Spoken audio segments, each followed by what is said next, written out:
Welcome to Reformed Thinking, the broadcast where we consider Christian doctrine and its practical applications for everyday life. Glad to be here. We're about to embark on another deep dive, this time into a topic that really touches the very core of our walk with God, the true nature of gratitude, and specifically, how it genuinely motivates our obedience. It's a subject many of us think we understand, perhaps, but our source material today reveals layers we might have overlooked. Indeed. Today we're taking a close look at insights from John Piper's Brothers, We Are Not Professionals, focusing specifically on his thoughts regarding what he terms the debtor's ethic. We'll carefully unpack why our intentions behind Christian actions hold as much weight as the actions themselves, and how, maybe surprisingly, God shapes our very desires to follow him, rather than simply commanding us from, a distance. Right. Our mission for this deep dive is to clarify what genuine, God-honoring gratitude truly looks like. We want to draw a clear distinction from a widespread misconception, one that can subtly undermine the very grace we cherish. We aim to extract crucial insights to help you think clearly about these vital truths, freeing you perhaps from some common pitfalls. So let's get started. Let's do it. Okay, let's unpack this foundational idea first. Our source material from John Piper opens with a very direct assertion, one that might challenge our typical way of thinking about Christian living. It states that the why, the motive, the internal reason behind our Christian actions holds as much weight, if not more, than the what we actually do. That's a big statement right at the start. It is. It suggests that even deeds which appear outwardly commendable can be rendered futile or even corrupted by a flawed motive. Think about that for a moment. We often focus so heavily on the external performance, showing up, doing good deeds, giving money. The visible stuff. Yeah, the visible stuff. But Piper is pressing us to look inward. It's not simply about checking off a list of religious duties or just going through the motions. It is, first and foremost, about the heart's posture. And the Bible really backs this up, doesn't it? You mentioned 1 Corinthians 13. Absolutely. Yeah. A chapter we often associate with love, maybe particularly at weddings. But 1 Corinthians 13, verse 3 makes a very stark point. It says that if you give away everything you possess to feed the poor, or even if you offer your body to be burned as a sacrifice, yet you lack love, you gain absolutely nothing. Nothing. That's quite arresting, isn't it? It really is. Here are actions that, on the surface, seem incredibly selfless, radical, even costly. Yet the Apostle Paul declares them to be empty, valueless, if the internal motivation, the animating spirit of love, is absent. So it tells us that the external action, no matter how grand or sacrificial it appears to human eyes, holds no true spiritual currency with God without the right internal disposition. It's a serious call to introspection for sure. And that biblical focus on inner intention is reinforced further in 1 Corinthians 4.5. That verse points to a future judgment, stating that the Lord will bring to light the things now hidden in darkness and will disclose the purposes of the heart. So not just the actions, but the purposes. Precisely. This is a sobering perspective, one that tells us God sees far beyond the surface of our lives.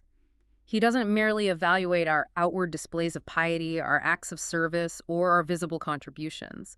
Instead, he scrutinizes the hidden reasons, the underlying purposes, the secret intentions residing within our hearts. Which means that God's ultimate assessment of our deeds will always include a thorough review of what truly drove them. Yes. And for us, as those who aspire to guide others in their walk with Christ, this perspective is truly vital. It's not enough for us to be content simply because people are performing good things.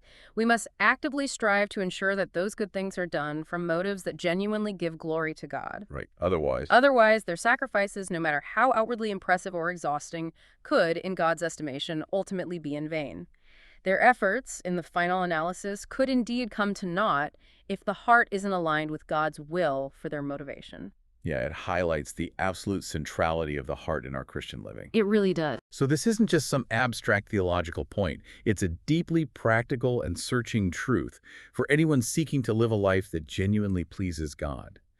And this leads us directly to a key concept Piper addresses early in his work, what he calls the debtor's ethic. Okay, the debtor's ethic. Yeah, this viewpoint is often quite tempting, particularly for those who are maybe new in their walk with Christ, or perhaps for those who haven't yet fully grasped the astonishing scope of God's liberating grace.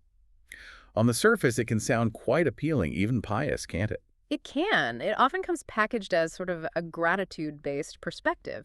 It asks those questions that seem to resonate with our common understanding of repayment. Questions like, Like, God has done so much for you, what will you do for him? Or, he gave you his very life. How much will you give to him in return? Yeah, and when you hear them in isolation, these questions might sound inspiring, maybe even righteous. They seem to urge Christians toward active service and sacrifice. They appear to stem from a proper recognition of God's immense generosity and unmerited kindness. That's the hook. That's the hook. But the core of this ethic, as our source carefully explains, is the presentation of the Christian life, not as a relationship of freely given grace. But as a continuous attempt to repay an unpayable debt owed to God. It operates under the idea that because God has performed such an astonishing act for us, giving his son, we are now under an undeniable obligation to exert ourselves tirelessly in an attempt to settle that account. It's a mindset that says, I owe him, therefore I must strive to pay him back. Exactly. And while this perspective might acknowledge that the debt can never be fully settled because, of course, God's gifts are infinite in value and beyond human repayment, it still pushes for relentless, constant effort. Right, so within this framework, good deeds, acts of religious service, personal sacrifices, they become like a series of regular payments. Yes, never-ending payments on an unpayable balance. You're always striving to catch up, always putting in installments, but you can never, ever reach zero. And the source says the problem with this viewpoint is that it fundamentally misrepresents the spirit, the very essence of God's gift. It does. It subtly shifts the entire nature of our relationship with him from one of overflowing, unmerited favor to one of burdensome, transactional obligation. We end up perpetually striving to give back something that was freely given, which kind of undermines the freeness of the gift itself. That's the core issue. Okay, here's where it gets really fascinating and perhaps a bit counterintuitive for many of us listening. Piper brings up a striking observation from his study of the sources. A surprising near absence of biblical passages where gratitude or thankfulness is presented as the direct and explicit reason for obedience to God. Okay, pause there. That's a big claim. Gratitude feels like the #1 reason we talk about, doesn't it? It really does. It's likely the most common reason for obedience cited in contemporary Christian circles. We hear it constantly. Be grateful for what God has done for you and therefore obey him. Yet when you meticulously search the scriptures for explicit statements linking gratitude as the primary motivator for obedience, it's remarkably sparse. What about examples often used, like the woman anointing Jesus' feet? Good point. He mentions common stories that immediately spring to mind, like that sinful woman in Luke 7. She anoints Jesus' feet with her tears and hair, an act frequently interpreted as flowing from a deep, overflowing gratitude for her forgiveness. Makes sense. Or the unforgiving servant. Right, the parable in Matthew 18. The servant forgiven a huge debt who then refuses to forgive a tiny one owed to him. Seems like a total lack of gratitude, right? You'd think so. However, the text points out that neither of these stories explicitly states gratitude as the motive for their actions. Ah, so it's an inference we make. That's what Piper suggests. The connection we often make is inferred or assumed by us based on what seems logical to our human understanding. It's not plainly stated as the direct primary driver in the biblical text itself. That's a subtle but really significant distinction he's drawing. It is, and it leads to what Piper calls a probing question. Which is? Given that gratitude is so commonly cited as the reason for Christian obedience today, why is it so scarcely mentioned as an explicit motivator in the Bible? And what possible answer does the source offer? The sources propose a possibility, and it's quite a thought-provoking one. Perhaps God, in his infinite wisdom, chose to shield his people from this particular motivation. Shield them? How so? He foresaw how easily a gratitude-based perspective, when misunderstood or misapplied, could devolve into the very debtor's ethic we've been discussing. Ah, so it's like a protective measure, guarding against a mindset that would ultimately undermine the freeness of his grace. That's the idea. If a focus on gratitude so easily morphs into a sense of obligation to repay a debt, then God, understanding the human heart, might have deliberately chosen not to make it the overt primary driver for obedience. Okay, that makes a certain kind of sense. He prefers and provides motivations that uphold the pure, unmerited nature of his favor. And keep us ever reliant on his goodness, rather than our attempts to balance some imaginary ledger. Protecting the gospel itself, really. Ensuring our obedience springs from continuous dependence, not a desperate attempt at reciprocation. So, if gratitude, in that repayment sense, isn't the primary explicit motivator, then what does God use? What are the divine means by which he draws us into heartfelt obedience? Well, the sources make it abundantly clear that God uses entirely different means. means that fundamentally do not hinge on us feeling a need to pay him back. Okay. Instead of a backward-looking repayment model, God uses what are described as irresistibly desirable promises of enablement and divine reward. Enablement and reward. So it shifts the focus entirely from our past debt to his future provision and blessings. That's it. It's a forward-looking motivation, anchoring us in his faithfulness yet to come, rather than a backward-looking obligation to settle an account. All right, let's unpack this enablement part first. You mentioned some Bible references. Yes, like Jeremiah 31.33 and Ezekiel 36.27 are cited.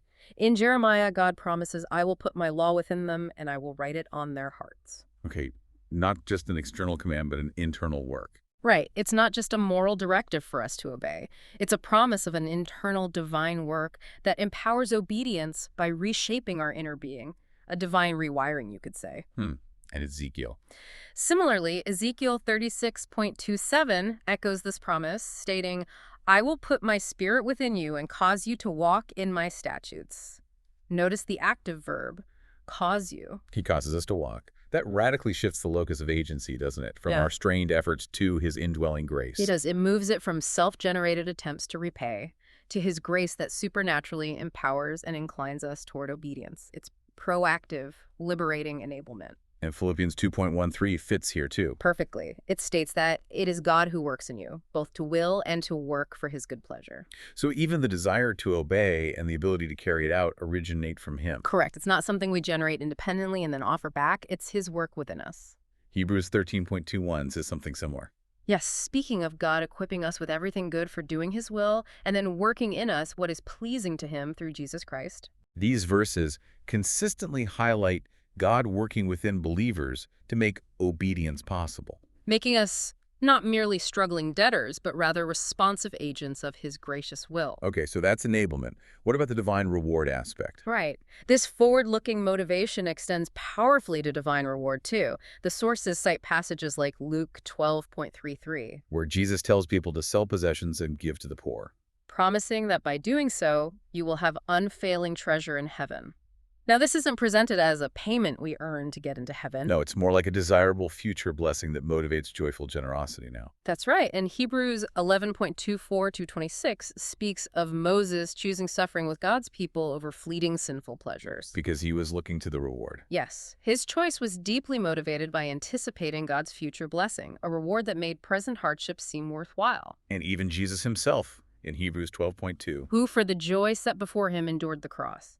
Even our Savior was motivated by a glorious future, a joy awaiting him beyond the suffering. So these passages consistently speak of future blessings, Yeah. not as something earned transactionally, but as an overflowing expression of his generosity. An incentive, really, that makes obedience profoundly desirable. The material explains that God goes to astonishing lengths to inspire us. He continually assures us that he is presently and always will be active for those who pursue him through the obedience that comes from faith. He doesn't stop and wait for us to act for him out of gratitude as if we need to catch up or settle a favor. Instead, he consistently continues to work in us and for us, beckoning us forward with his enabling presence and his glorious promises. That's a much different picture than the debtor trying to pay back. It really is. And this leads us to a truly foundational, maybe counterintuitive truth that reshapes our entire understanding.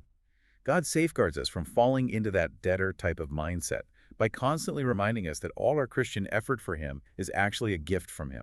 That is such a critical insight. Yeah. Isn't it? If our very capacity to labor, to obey, to do good deeds is itself a gift, then how can it ever possibly function as a payment to settle a debt? It can't. It's a cosmic paradox that frees us from trying to repay what can only be received. And Romans 11.35-36 speaks to this. Directly. It boldly asks, or who has given a gift to him that he might be repaid? The answer obviously is no one. God isn't indebted to anyone. He's the source of all things. And Romans 15.18, where Paul talks about his own ministry. Yes, Paul, reflecting on his tireless work, states, For I will not presume to speak of anything except what Christ has accomplished through me. Through me, not by me. Exactly. Paul, the most tireless apostle, doesn't claim credit. He attributes it all to Christ working through him. This shows that our labor, our capacity, every good inclination, every act of service, it originates from his unmerited favor. It's not something we generate independently and then offer back as payment. It's a continuous flow from him, through us, and ultimately for his glory. Okay, so the sources present this, well, almost startling idea. Yeah. Every good deed we do, even if we're trying to repay him in our minds. It actually produces the precise opposite effect of what a debtor mentality intends. How so? Instead of diminishing our debt, our efforts, when performed in dependence on God, actually place us ever more reliant on His grace. Ah, that's a vital distinction. No. Our efforts don't lessen our need for his grace. They actually deepen our dependence on his continuous supply. We become more, not less, recipients of His undeserved kindness. In 1 Corinthians 15.10 illustrates this beautifully. It does. Paul reflects on his extraordinary labor for the gospel, stating, "I labored even more than all of them, yet not I, but the grace of God with me." The grace of God with me. Yes. Here's Paul, the most energetic apostle, clearly attributing his labor not to his own will or strength, but to the grace of God that was not just for him, but with him, working through him. Which means the very capacity to labor, the energy, the motivation, the effectiveness, the desire to act, it all originates from God's grace. It's a gift from start to finish, a continuous outpouring. And the material strongly states that this state, this reality of going ever deeper in reliance on grace through all eternity, is precisely where God wants us to be. Not breaking free from dependence, achieving some spiritual self-sufficiency. No, rather embracing that dependence fully and perpetually,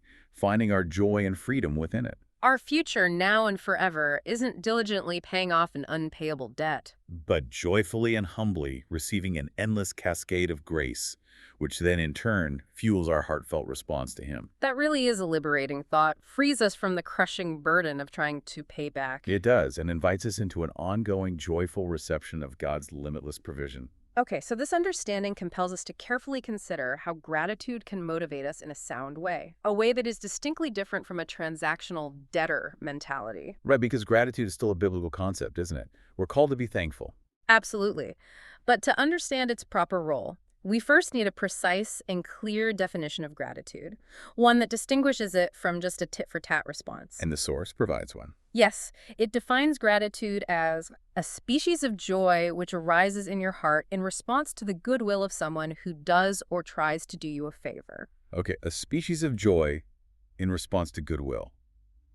That's interesting. It's crucial because it highlights that genuine gratitude isn't just a reaction to simply receiving a benefit or merely possessing something good. It is, more accurately, a reaction to the good intentions of the giver. The goodwill behind the gift, not just the gift itself. That's the key. Yeah. The subtle shift in focus from the gift to the giver's goodwill is what makes all the difference. And there were some examples in the sources that illustrate this. Yes, a couple helpful ones. The first involves a thief unintentionally saving someone's sons by accidentally waking them during a house fire while he was breaking in. Right, the accidental hero thief.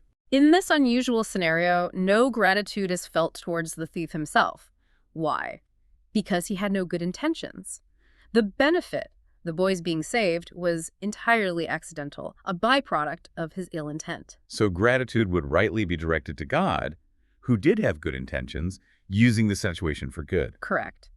The benefit was there, but the goodwill from the human agent was totally absent. And the second example. It describes a dedicated villager who dies trying to bring much-needed medicine to a distant recipient, but tragically fails to deliver it.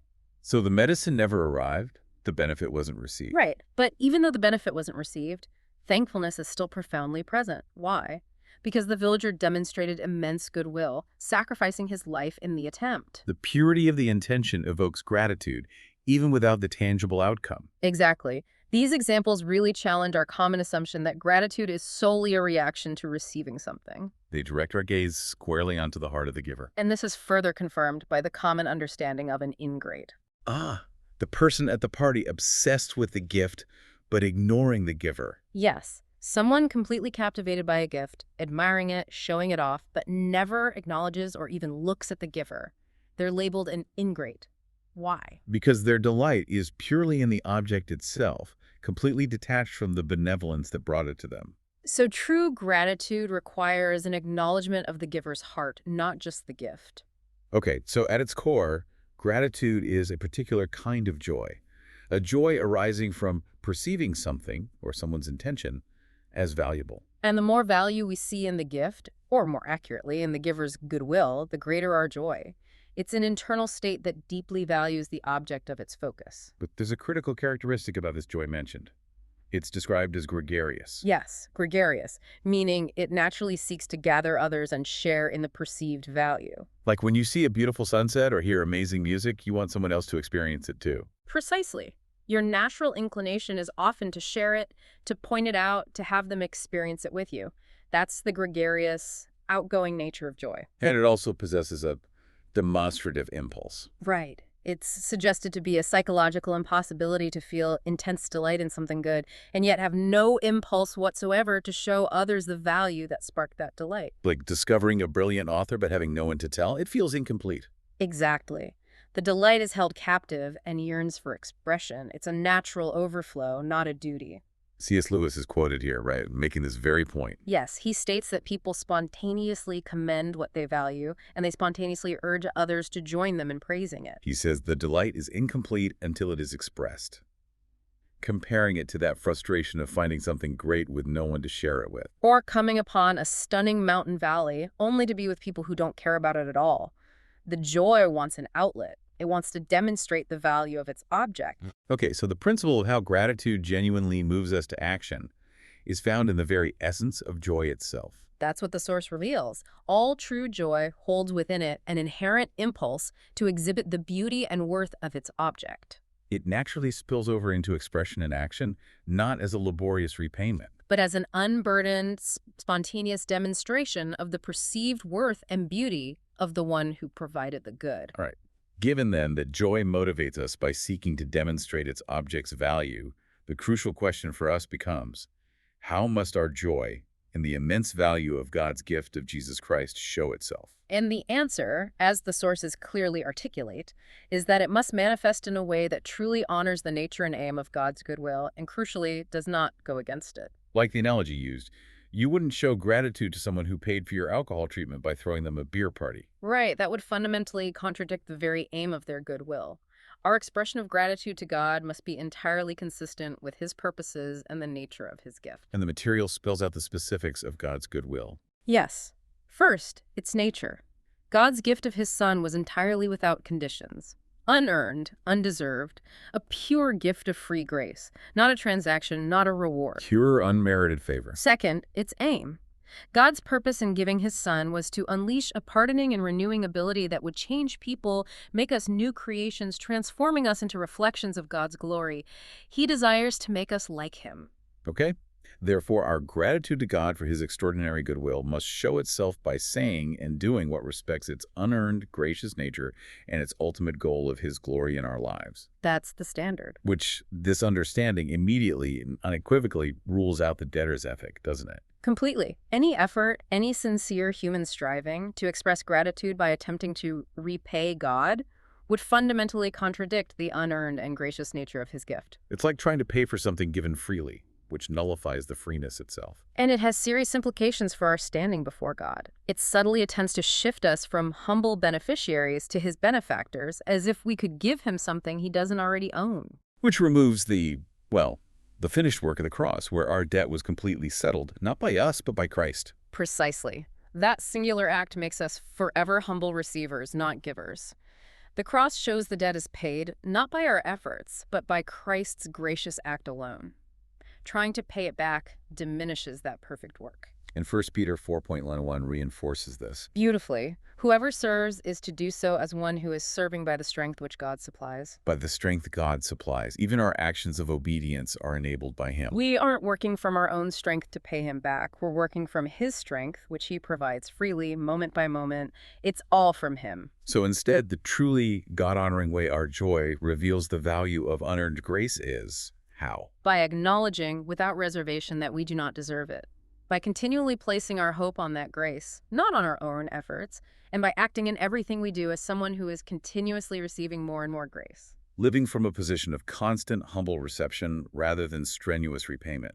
Yes, a posture of heart that recognizes every breath, every ability, every good inclination, every act of service as a fresh, undeserved inflow of His unmerited favor. And 2 Corinthians 9.8 supports this. Powerfully. It indicates that God makes all grace abound to you, so that in all things at all times, having all that you need, you will abound in every good deed. So His grace overflows, actively empowering us for good works. Meaning our good deeds aren't what earn us grace. They are the direct outflow and evidence of the grace he already provides in limitless abundance. This means, quite simply then, good deeds don't return grace, they borrow more grace. That's a line worth repeating, isn't it? It runs so counter to our natural way of thinking about debt and payment. It really does.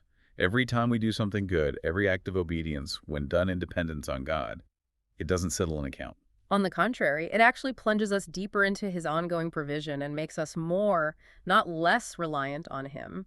We become perpetually more indebted to his generosity, not less. And the material highlights that gratitude will always subtly slide into the debtor's ethic If it only looks back on grace already given and not also forward to future grace. that's key. If it's just backward looking, it can feel like an obligation for the past. But if it also looks forward, anticipating God's faithful and continuous supply yet to come, it truly fosters a humble, dependent faith. We honor the true nature and purpose of God's goodwill by trusting Him to continue working for us from this moment forward into eternity. Which signifies that genuine gratitude functions properly as a motive only as it consistently gives rise to faith in what God will yet do. So gratitude supports faith. Yes, gratitude, in this healthy, forward-looking form, acts as a supportive voice. It says to faith, "Keep trusting your Father for more grace. I know He will provide. I have experienced His goodness in the past, and it was sweet. He is faithful." It's like a testimony of past experience fueling future reliance. Exactly. It confirms God's faithfulness and His boundless generosity, building our confidence that He will continue to be who He is. So gratitude certainly helps motivate genuine, even radical obedience that comes from love. Yeah. But it does so indirectly, through aiding and strengthening our faith in grace yet to come. It's not the direct engine, but fuel for the engine of faith, which then drives our actions. A subtle but really significant distinction, one that protects the purity of God's grace. And this leads to why the central ethical affirmation, the driving force of the New Testament, is found in Galatians 5:6.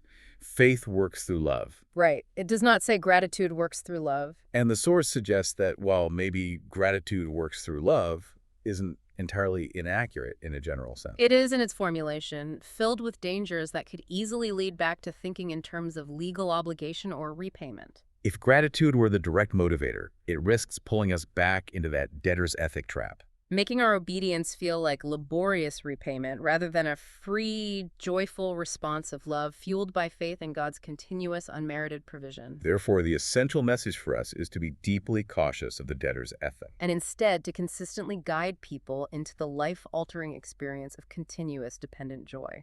A joy stemming not from having paid a debt, but from living always within the boundless generosity of God. Always receiving, always relying, always trusting in His goodness. So summing up, what we've seen today is a careful but crucial distinction. Right, between a transactional, repayment-oriented view of gratitude and one that joyfully celebrates God's unmerited favor. True gratitude isn't about striving to pay God back. No, it's about acknowledging His complete provision for us and humbly relying on His ongoing fresh grace, moment by moment, day by day. A dynamic, forward-looking reliance on His kindness rather than a backward-looking attempt at repayment. And it's about being forever in His debt, not as a burden, but as an astonishing position of privilege. A constant recipient of His abundant, never-ending generosity. This truly redefines how we understand our actions, our motives, and our entire walk with God. It certainly does. Maybe something for you listening to consider. Yeah.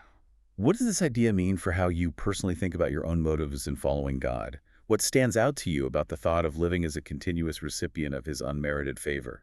Yeah, that's a good question to ponder. This deep dive has highlighted that our good deeds are not installment payments on an old debt.